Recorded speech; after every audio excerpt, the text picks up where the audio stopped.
अस्सलाम वालेकुम दोस्तों, पाकिस्तान टीम बांग्लादेश एयरपोर्ट पर पहुंच चुकी है। पाकिस्तान टीम का एक पुरजोश इस्तकबाल किया गया। पाकिस्तान टीम बांग्लादेश के खिलाफ 3 T20 मैचेस खेलेगी और 2 टेस्ट मैचेस की सीरीज खेलेगी। इस शेड्यूल के हवाले से आपको आगाह करते हैं, डेट, टाइम और इसके अलावा वेन्यू के बारे में आपको बताएंगे इस वीडियो में। आपके ख्याल में ये सीरीज पाकिस्तान जीतेगा या बांग्लादेश? नीचे कमेंट सेक्शन में जरूर बताएं। अगर आप चैनल पे फर्स्ट टाइम है तो इसे सब्सक्राइब करके सब बेल आइकन बजा दें। चलिए देखते हैं शेड्यूल।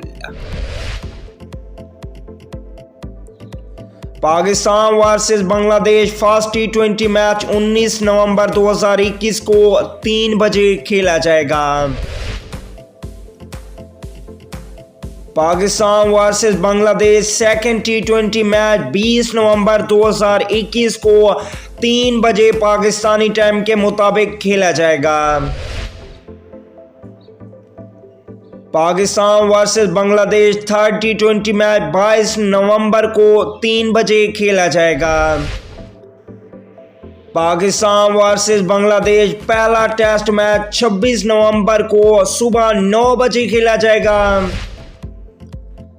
पाकिस्तान वर्सेस बांग्लादेश दूसरा टेस्ट मैच 4 दिसंबर को सुबह 9 बजे खेला जाएगा।